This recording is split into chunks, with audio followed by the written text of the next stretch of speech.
ابغض اللہ، اور جس نے مجھ سے بغض رکھا تو گویا اس نے اللہ تبارک و تعالی سے بغض رکھا۔ فیضان گرامی، علی و آل علی سے کسی قسم کا ذرہ برابر بھی بغض اور کینہ، عداوت اور دشمنی نہیں ہونی چاہیے۔ پھر اس کے بعد دوسری حدیث میں حضور نے فرمایا من آذى علیا فقد آذانی ومن آذانی فقد آذى اللہ، جو علی ابن ابی طالب سے بغض تو نہ رکھے لیکن کبھی انہیں آزار اور اذیت پہنچائے تو اس نے مجھے اذیت پہنچائی، اور جس نے مجھے اذیت پہنچائی اس نے اللہ تبارک و تعالی کو اذیت پہنچائی۔ عزیزان گرامی، یہ دو حدیثیں ہیں، ایک بغض کی اور ایک ایذا کی۔ تیسری حدیث میں حضور ایک مرتبہ علی ابن ابی طالب کو خطاب کر کے فرماتے ہیں، کیا فرماتے ہیں؟ یا علی ومن سبک فقد سبنی ومن سبنی فقد سب اللہ ومن سب اللہ اکبہ اللہ فی النار الی منخرہ۔ کیا فرماتے ہیں؟ فرماتے ہیں کہ اے علی ابن ابی طالب، جو آپ کو برا بھلا کہے اس نے مجھے برا بھلا کہا، اور جس نے مجھے برا بھلا کہا اس نے اللہ تعالیٰ کو برا بھلا کہا گویا، اور پھر اس کے بعد جو اللہ کو برا بھلا کہے گا تو اللہ تعالیٰ اسے منہ کے بل جہنم میں وارد کرے۔ اب عزیزان گرامی، تین روایتیں ہیں، نہ علی ابن ابی طالب سے بغض رکھا جاتا ہے، نہ رکھا جا سکتا ہے، نہ انہیں اذیت پہنچائی جا سکتی ہے، اور نہ ہی علی کو برا بھلا کہا جا سکتا ہے۔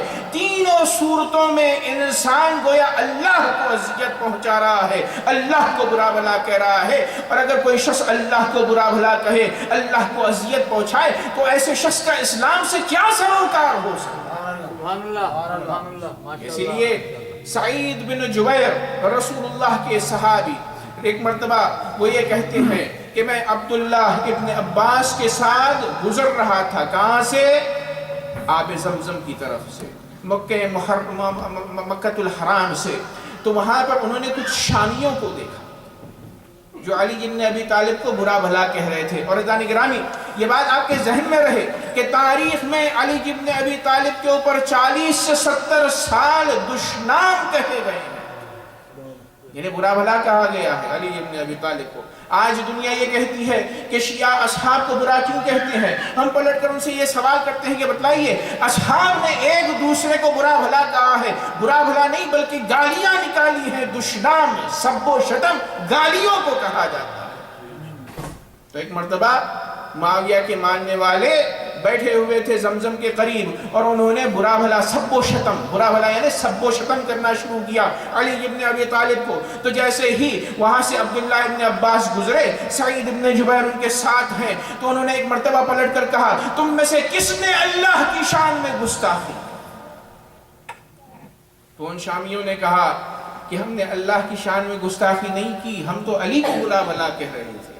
تو وہاں پر عبداللہ ابن عباس نے کہا کیا تم نے رسول اللہ سے نہیں سنا فمن سب علی فقد سبنی ومن سبنی فقد سب اللہ ومن سب اللہ اکبہ اللہ علی منخرہ فی النار؟ کیا تم نے یہ نہیں سنا کہ حضور نے فرمایا کہ جو علی کو برا بھلا کہے اس نے مجھے برا بھلا کہا، جس نے مجھے برا بھلا کہا اس نے اللہ کو برا بھلا کہا، اور جس نے اللہ کو دشنام دیا اللہ اسے منہ کے بل جہنم میں دے مارا۔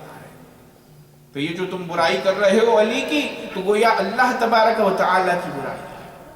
فیضان گرامی، ان دونوں روایات سے یہ واضح ہوتا ہے کہ علی ابن ابی طالب سے نہ علی کو ایذا پہنچائی جا سکتی ہے، نہ بغض رکھا جا سکتا ہے علی ابن ابی طالب سے، نہ علی کو کسی قسم کی برائی کی نسبت علی کی طرف دی جا سکتی ہے۔ تو اب اس محبت کی وجہ کیا ہے؟ اس قدر محبت کی وجہ کیا ہے؟ ایک وجہ کل آپ کی خدمت میں پیش ہوئی، آج دوسری وجہ آپ کی خدمت میں عرض کروں۔ عزیزان گرامی، اللہ تعالیٰ نے انسان کو پیدا کیوں کیا ہے؟ انسان کے پیدا ہونے کا مقصد عبادت ہے، بندگی ہے، سبمیشن ہے۔ قرآن مجید کی آیت ہے، اللہ تعالیٰ نے فرمایا وَمَا خَلَقْتُ الْجِنَّ وَالْإِنسَ إِلَّا لِيَعْبُدُونَ، ہم نے جناتوں کو نہیں پیدا کیا، انسانوں کو پیدا نہیں کیا، اس لیے پیدا کیا تاکہ اللہ تعالیٰ کی عبادت کریں۔ اب عزیزان گرامی، کسی سے 5 وقت نماز پڑھانی ہو، مہینہ بھر روزہ رکھوانا ہو، حج کروانا ہو، زکوٰۃ دلوانی ہو، خمس کا دلوانا ہو، اور امر بالمعروف کروانا ہو، جان نثاری سکھانی ہو، اللہ کی راہ میں جان دینا، کسی سے جو ہے یہ کام کروایا جائے تو یہ سخت ہے۔ اسی لیے اللہ تعالیٰ نے کچھ شخصیتوں کو بنایا اور کہا ان سے محبت کرو. اور وہ شخصیتیں ایسی ہیں کہ جو اللہ تعالیٰ کے تمام احکام کو پوری طرح سے جاری کرنے والی. سبحان اللہ، ماشاءاللہ. تو جب ان سے انسان محبت کرے گا تو ان سے محبت کے ذریعے قریب ہوگا، ان کے ہر عمل کو انجام دے گا. ویسے نماز پڑھے گا کہ جیسے یہ بتاتے ہیں، ویسے روزہ رکھے گا کہ جیسے وہ بتاتے ہیں، ویسے حج پر جائے گا کہ جیسے وہ کہتے ہیں. تو جس کے نتیجے میں، محبت کے نتیجے میں، چونکہ انسان معشوق کے لیے بہت کچھ کرتا ہے، تو اس محبت کے ذریعے میں وہ اللہ کی بندگی کر بیٹھے گا اور اس کا ہدف خلقت پورا ہو جائے گا. ایک صلوات پڑھیں مر محمد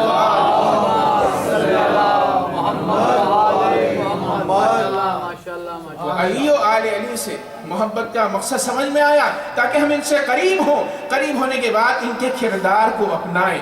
اور عزیزو، علی و آل علی سے محبت کے ذریعے ہم وہی سب کچھ انجام دیں گے جیسا اللہ تعالیٰ نے چاہا. سبحان اللہ، سبحان اللہ. اب دوسرے اصحاب بھی ہیں جو لوگ ان کی پیروی کرتے ہیں، وہ بھی ظاہر سی بات ہے جو انہوں نے کہا ہے اس کے اوپر عمل کرتے ہیں نا. ظاہر سی بات ہے امت مسلمہ میں تفریقہ اور اختلاف ہے. ہر شخص اپنے آقا اور مولا کی پیروی کرتا ہے.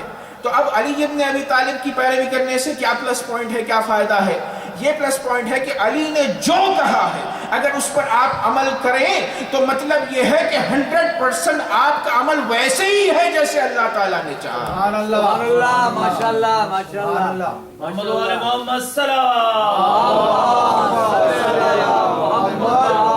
محمد کیوں؟ اس لیے کہ رسول اکرم محمد مصطفیٰ صلی اللہ علیہ وآلہ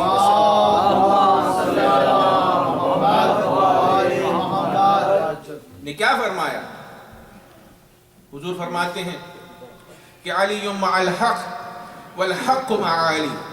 علی حق کے ساتھ ہیں اور حق علی کے ساتھ ہے. اب عزیزان گرامی، جب علی حق کے ساتھ ہیں اور حق علی کے ساتھ ہے، یعنی علی کا اٹھنا بیٹھنا چلنا پھرنا مسکرانا، کسی سے بات کرنا، کسی سے خوش ہونا، کسی سے ناراض ہو جانا، کسی کے ساتھ مسالمت کرنا، کسی کے اوپر تلوار چلانا، سب کا سب حق ہو جائے گا. اب عزیزان گرامی، اور پھر اس کے بعد ہمیں یہ یقین ہو جائے گا کہ جو ہمارا ہدف ہے خلقت کا، پیدائش کا جو ہدف ہے وہ پورا ہو گیا ہے. چونکہ علی کا ہر عمل، چونکہ علی حق پر ہے تو حق ہوگا. اسی لیے آج اگر امت مسلمہ ہر ایک شخص نماز اپنے انداز میں پڑھتی ہے، روزہ اپنے انداز میں رکھتے ہیں، لیکن شیعیان حیدر کرار ہر عمل واجبات ویسے ہی انجام دیتے ہیں جیسے علی ابن ابی طالب نے انجام دیا. کیونکہ حضور نے فرمایا علی حق کے ساتھ ہیں اور حق علی کے ساتھ ہے، تو اس لیے اگر ہم ہاتھ کھول کر نماز پڑھیں چونکہ علی ابن ابی طالب نے پڑھا ہے تو اسی لیے ہماری نماز حق ہو گئی. اگر ہم نے روزہ رکھا ہے تو جو شرائط روزہ جو علی نے بتائے ہیں اسی طرح سے ہم نے کیا ہے. امر بالمعروف بھی ویسے ہی کیا ہے، تولا بھی ویسے ہی کیا ہے، تبرہ بھی ویسے ہی کیا ہے. تو ہمارے ہر عمل کو اعتبار علی کے ذات حقہ سے ملتا ہے، اسی لیے ہم علی کی پیروی کرتے ہیں. اب سوال یہ ہوتا ہے کہ بھئی آپ نے کہا علی حق کے ساتھ ہے اور حق علی کے ساتھ ہے، تو یہی بات دوسرے صحابی کے لیے بھی کہی گئی ہے، تو علی کو کیا امتیاز حاصل ہو گیا، کیا پرائیورٹی آ گئی علی ابن ابی طالب کو؟ اور ان کی بات بھی صحیح ہے. دوسری احادیث ملتی ہے، مثلا رسول اللہ نے سلمان عمار یاسر کے بارے میں کیا کہا؟ اے عمار تقتلک الفئۃ الباغیہ، اے عمار تجھے باغی گروہ قتل کرے گا. تو یعنی عمار بھی معیار حق ہو گئے نا، یعنی عمار جس طرف ہے وہ حق گروہ ہے اور اس کو جو قتل کرے وہ باطل گروہ ہے. اور عمار کا باغی گروہ کا قتل کرنا اور علی ابن ابی طالب کے طرف عمار کا ہونا یہ خود علی کے حق ہونے کی ایک ثبوتی بات ہے. تو اب عمار کو بھی کہا گیا، اور بعض روایتوں میں ملتا ہے کہ حضور نے یہ بھی فرمایا العمار مع الحق والحق مع عمار، یہ بھی آیا ہے. تو یہ سملرٹی ہو گئی نا، مولا علی کے لیے بھی وہی الفاظ اور عمار یاسر کے لیے بھی وہی الفاظ. تو فرق کیا ہے عزیزان گرامی؟ فرق ہے کیونکہ رسول اللہ وما ینطق عن الہوا کا مصداق ہے. ایک ایک لفظ بولتے ہیں تو میزان اور اہمیت کو مد نظر رکھ کے کہتے ہیں. حساب کتاب ہے رسول اللہ کے الفاظ میں. عمار کے بارے میں ضرور یہ کہا گیا عمار مع الحق والحق مع عمار. لیکن علی ابن ابی طالب کے بارے میں حضور کا ایک اور جملہ ہے, کہا یدور الحق حیث ما دار علی, یعنی حق وہاں وہاں جاتا ہے جہاں علی ابن ابی طالب.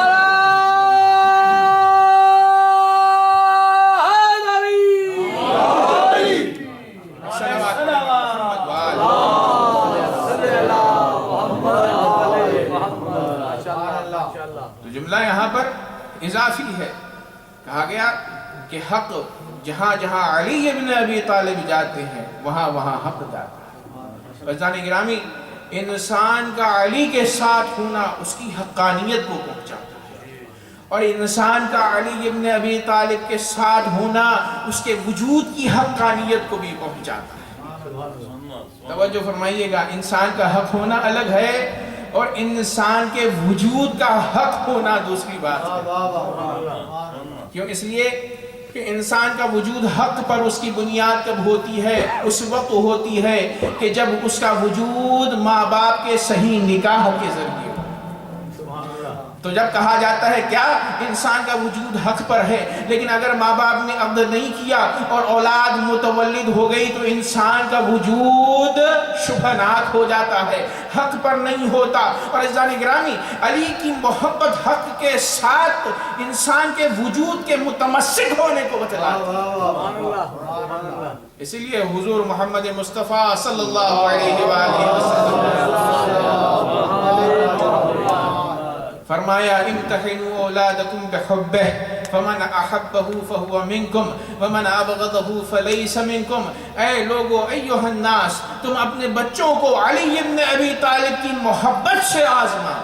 اگر کوئی بچہ علی کی محبت کا اظہار کرتا ہے تو یہ سمجھ لو کہ یہ تمہارا ہی فرزند ہے, لیکن اگر کوئی بغض علی رکھتا ہے تو اس کا مطلب یہ ہے کہ اس کی ماں نے خیانت کی ہے تیرے حق میں اور یہ تیرا فرزند نہیں ہے. ایک صلوات پڑھیں بر محمد و آلہ.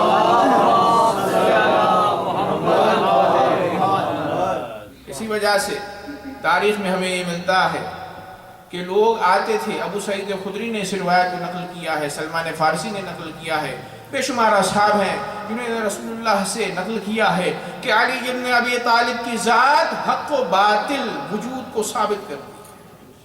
اور لوگ اس زمانے میں کھڑے ہوتے تھے, کھڑے ہو کر کیا کرتے تھے؟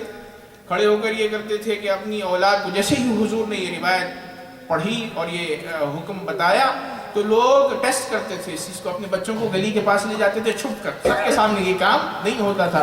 فرزند سے پوچھتے تھے کہ بھئی وہ جوان چلا آ رہا ہے, علی ابن ابی طالب چلا آ رہا ہے, اے بیٹا کیا تم اسے دیکھ کر اسے دوست رکھتے ہو؟ تو لکھنے والوں نے لکھا ہے, فریقین نے لکھا ہے, علماء اہل سنت اور علماء شیعہ نے اس بات کو لکھا ہے کہ جیسے ہی بچہ یہ کہتا کہ ہاں یہ فرد ہمارے لیے دل نشین ہے, ہم اس سے محبت کرتے ہیں, ہم اس شخصیت کو پسند کرتے ہیں, تو وہ خوش ہو جاتے تھے. لیکن جب کوئی بچہ یہ کہتا کہ یہ شخص, یہ جوان مجھے پسند نہیں, تو یہ سمجھ جاتے تھے کہ یہ ان کی اولاد نہیں, اور اسے اس کی ماں کے حوالے کر کے اسے طلاق دے دیا. تو یہ معیار وجود کے حق کا رسول اللہ صلی اللہ علیہ وآلہ وسلم نے بتلایا. عزیزان گرامی, تاریخ اسلام میں حضور سے لے کر جو علی ابن ابی طالب سے اب تک بغض اور عداوت اور دشمنی رکھتا ہے تو اسے چاہیے کہ وہ اپنے نسب کی طرف جا کر دیکھیں کہ معاملہ کہاں سے کرا. کیوں؟ اس لیے کہ محبت علی ان ظرفوں میں آتی ہے کہ جو پاک ہوتے ہیں, وگرنہ گندے برتن میں محبت علی نہیں آ سکتی. سبحان اللہ, سبحان اللہ.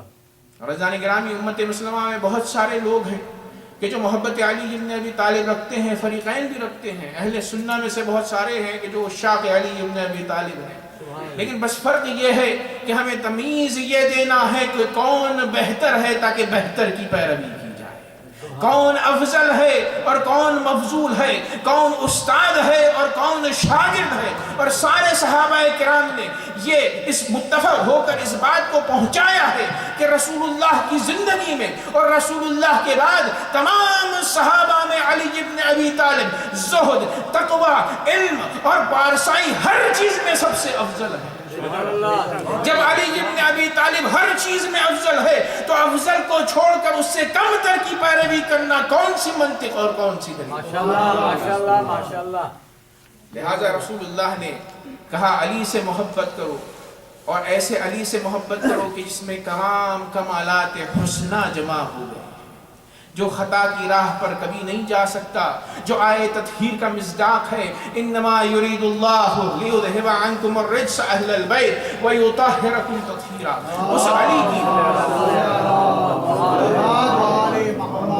اس علی کی پیروی کرو کہ جو نفس رسول ہے۔ نفس کے کیا معنی ہے؟ جب انسان یہ کہے یہ میرا نفس ہے تو سارے صفات ایک جیسے ہیں۔ رسول اللہ اور علی ابن ابی طالب میں کیا فرق ہے؟ نورانی اعتبار سے دونوں نور ہیں، چونکہ میں نے پہلے عرض کیا اللہ تبارک و تعالیٰ نے معراج میں کہا خلقتک من نور، میں نے اے محمد تجھے اپنے نور سے خلق کیا اور علی کو تیرے نور سے خلق کیا، یعنی علی اور رسول کا نور ایک جیسا ہے۔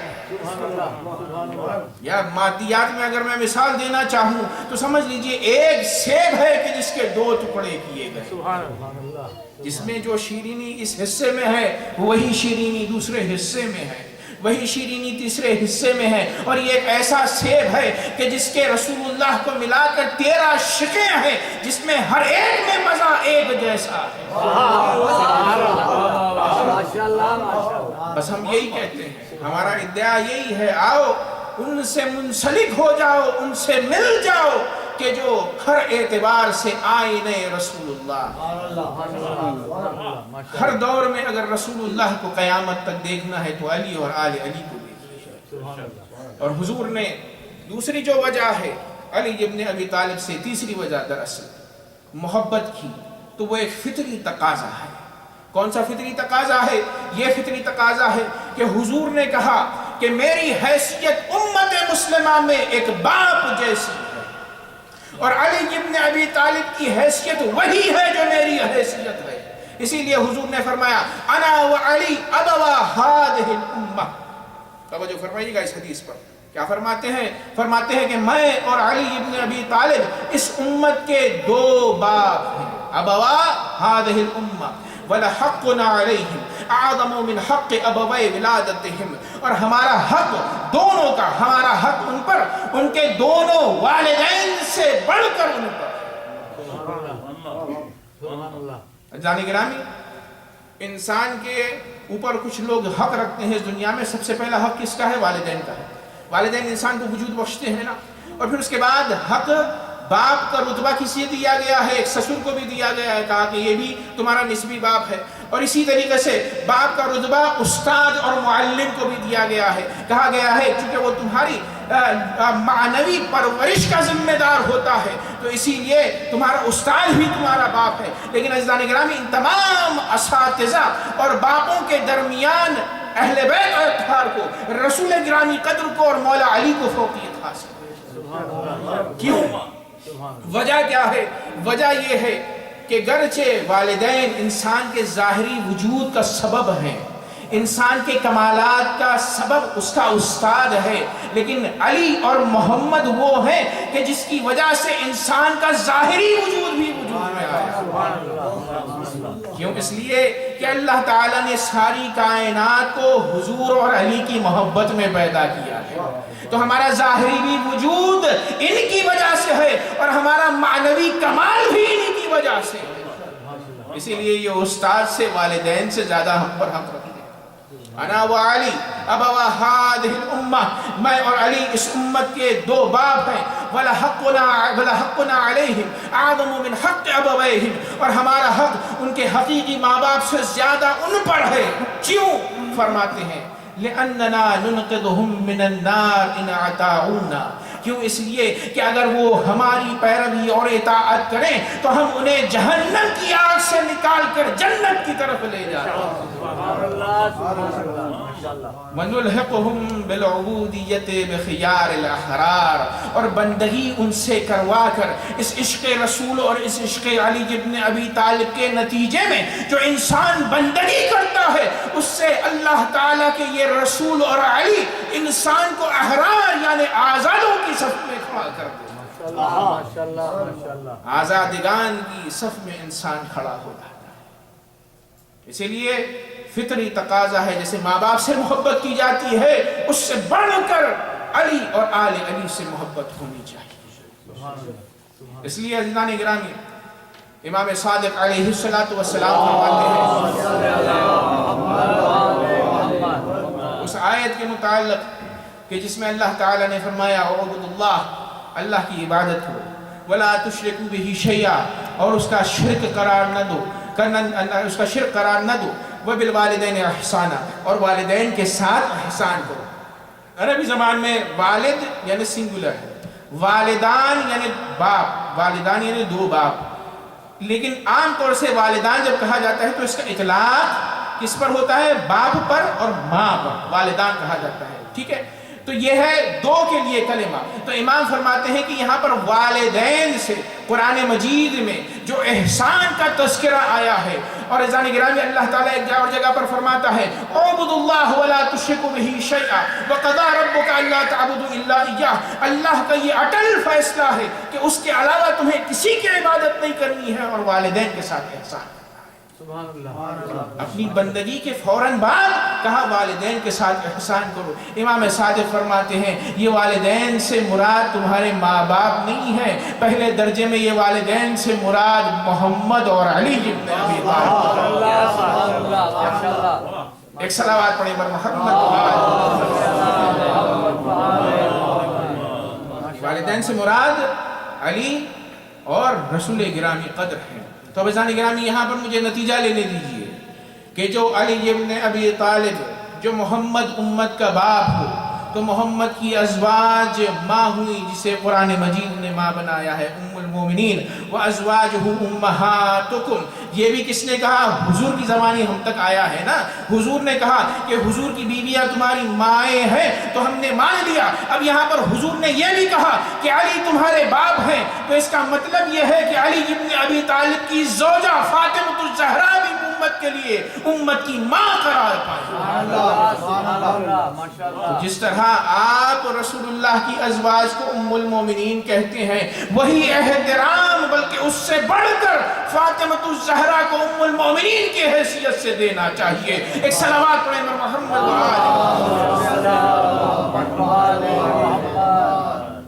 عزیزان گرامی، علی ابن ابی طالب امت کے باپ ہیں، اور ان کی ازواج بی بی فاطمہ الزہرا مائیں ہیں۔ تو عزیزان گرامی حضور کی اتنی تاکیدوں کے بعد اب حضور کے بعد کوئی شخص علی ابن ابی طالب جو کہ امت کے باپ ہیں تو اپنی باپ کی مسند کے اوپر بیٹھ جائے اور اپنی ماں کے دروازے پر آگ لے کر چلا جائے اور پہلو شکستہ کر دے، تو اب اس صورت میں آپ بتائیں کہ کس طرح شیعیان حیدر کرار ان کو صحابہ کی فہرست میں احترام کر سکتے ہیں۔ وہ لوگ کہ جنہوں نے اپنے باپ، روحانی باپ، آپ صرف روحانی معنی اگر لینا چاہتے ہیں تو لے لیجئے، تو روحانی باپ کا احترام نہیں کیا، وہ اولاد کے جو باپ کا احترام نہ کرے، ماں کا احترام نہ کرے، بلکہ ان پر سختی اور تکلیفیں لا دے، تو ایسی اولاد کو آگ کر دیا جاتا ہے جن کا ٹھکانہ جہنم ہے۔ اسی لیے ہمارا کہنا یہی ہے کہ جو علی اور آل علی اور علی کی زوجہ اور ان کی اولاد سے محبت کرے، دم بھرے، ہم بھی اسی کے ساتھ محبت کرتے ہیں، لیکن اگر کوئی ان سے اختلاف کرتا ہے، انہیں اذیت پہنچاتا ہے، یعنی ان سے بغض رکھتا ہے یا کسی قسم کا سب و شتم ان پر کرتا ہے، تو ایسے افراد ہمارے لیے قابل قبول نہیں۔ اور عزیزان گرامی تاریخ میں یہی ہوا کہ جس کی وجہ سے رسول اللہ کے بعد سقیفہ میں کربلا کی بنیاد رکھی، اور یہ وہ موقع تھا کہ جہاں پر اہل بیت اطہار سے مخالفتیں شروع ہوتی گئی۔ عزیزان گرامی آپ جانتے ہیں کہ حضور کے دور میں اہل بیت اطہار وہ تھے کہ جن کے پاس ہر قسم کا منصب تھا، ہر قسم کا احترام تھا، ہر چیز میں فوقیت علی ابن ابی طالب کو رسول اللہ نے دی تھی، علم میں، تقوی میں، پرہیزگاری میں، ہر چیز میں، جس جنگ میں جانا ہو علی ابن ابی طالب کو علم بردار بنایا، مناصب دیے، فتح دیا، سب کچھ دیا، لیکن عزیزو جیسے ہی رسول اللہ اس دنیا سے گئے تو آپ پر ظاہری اہل بیت اطہار پر مظالم ہوئے اور سارے مناصب چھینے گئے۔ پوری تاریخ اسلام میں رسول اللہ کے بعد دیکھیے گا کہ رسول اللہ کے دور میں اتنے سارے منصب بنی ہاشم کو دیے گئے تھے، لیکن جیسے ہی رسول اللہ اس دنیا سے گئے یزید تک کے دور تک سارے مناصب کو لے لیا گیا۔ کیوں؟ کیا وجہ ہے؟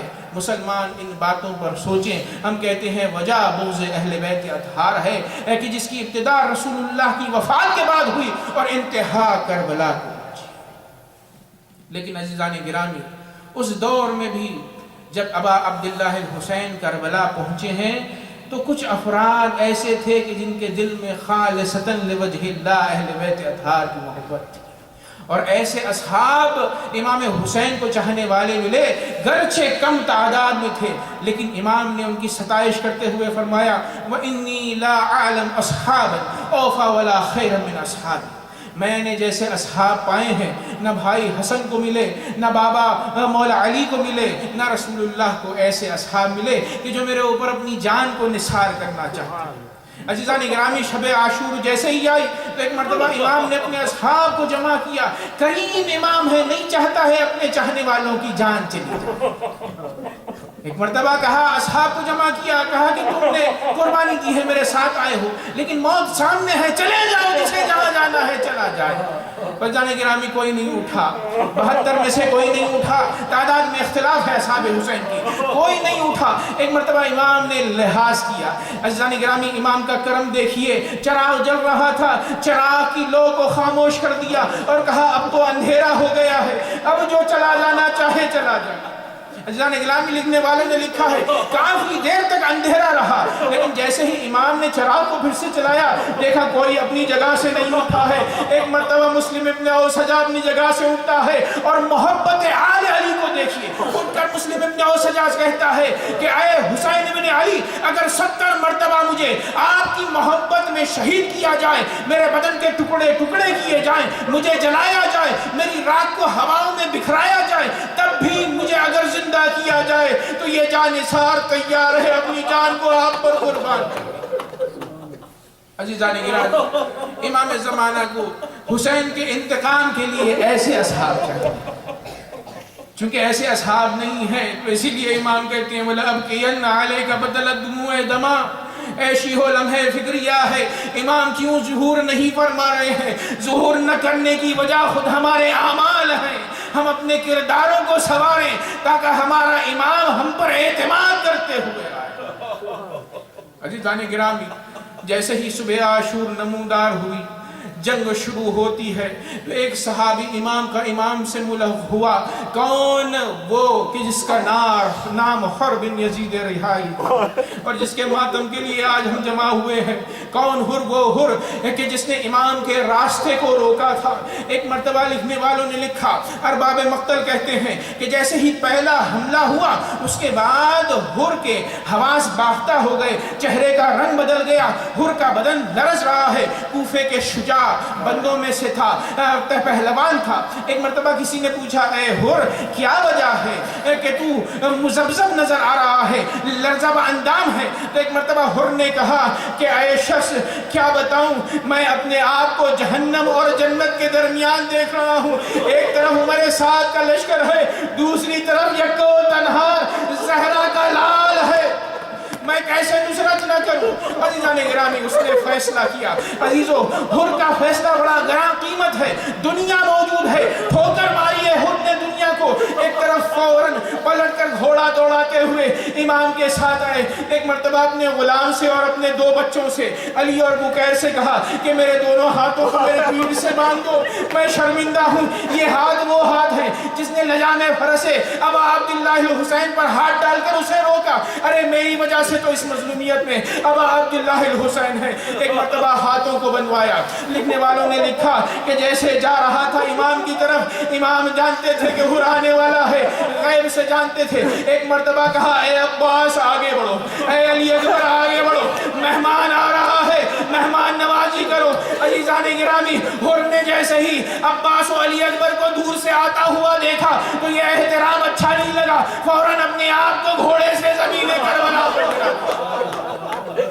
اجرکم علی اللہ، اور گھٹنیوں چلتے ہوئے آتا ہے، مولا کے پیر پکڑتا ہے، کہتا ہے اے جملہ کہا افتر علی من ذالک توبہ اخطأت یمنا رسول اللہ، اے فرزند رسول میرے سے بڑی غلطی ہو گئی، میری وجہ سے آپ مشکلات میں ہیں، کیا میرے لیے آپ کے نزدیک توبہ ہے؟ عزیزان گرامی، کریم ابن کریم امام ہے، ایک مرتبہ حر کو ٹھوکر نہیں ماری، حر سے کہا اے حر تیرا مقام زمین پہ میرے قدموں میں نہیں، تیرا مقام میرے سینے میں ہے، اڑ جا اٹھ کر میرے گلے لگ جا۔ عزیز و امام نے گلے سے لگائے۔ اب اس کے بعد لکھنے والوں نے کہا کہ مولا اب بس مجھے اجازت دیجئے۔ انہوں نے کہا میں اپنے فرزندوں کو بھیجنا چاہتا ہوں، 2